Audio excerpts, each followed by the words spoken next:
La volonté d'écrire cet ouvrage, elle est venue d'une observation des cercles de parole que j'ai animés dans plusieurs pays pendant une vingtaine d'années. J'ai eu l'impression d'avancer, d'aider les femmes à avancer, et je me suis rendu compte, je pense juste après le Covid, qu'il y avait quelque chose qui était en rétraction par rapport à la grande expansion, on va dire, du féminisme.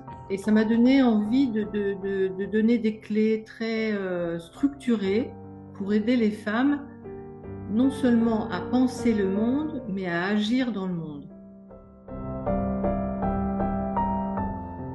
Je pense que dans les recherches que j'ai faites, dans le cheminement que j'ai eu avec les femmes, mais aussi dans mon histoire, je me suis rendu compte qu'il y avait quand même un maillon manquant dans le féminin. Ma grand-mère maternelle est décédée à 20 ans. J'ai eu l'impression que j'ai pas eu de transmission du féminin. J'ai eu l'impression que j'héritais aussi d'une image de ma mère assez fragile par rapport à son histoire, puisqu'elle a perdu sa mère jeune, puisqu'elle a perdu un fils aussi. Et donc, ça me donnait l'idée d'avoir intégré, d'avoir même ingéré un féminin fragile. Ça a été le grand booster pour que je commence à parler des femmes. Féminisme plus doux, ça c'est sûr, et puis peut-être un féminisme plus ouvert aux hommes, qui ne soit pas contre, mais qui soit pour, donc avec. Moi j'aime bien pour et avec, ça me plaît ça. La crise liée au Covid-19 est passée par là.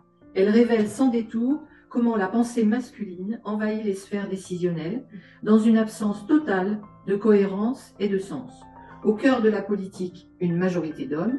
Dans le conseil scientifique du Covid-19, 2 femmes pour 9 messieurs. Et ailleurs, proportion de femmes chez les maires élus, 16%. Par des femmes expertes invitées à commenter l'actualité dans les médias, 20%. Écart de salaire moyen entre hommes et femmes. Les hommes gagnent 19,2% et je crois que ça a augmenté depuis, de plus que les femmes. Pension de retraite moyenne en brut, 1007 € pour les femmes et 1660 € pour les hommes. Pourcentage de chefs d'orchestre en France, 4%. Ces chiffres témoignent de l'invisibilité des femmes. Pourquoi notre société demeure-t-elle ainsi, exclusivement, aux mains du pouvoir masculin ?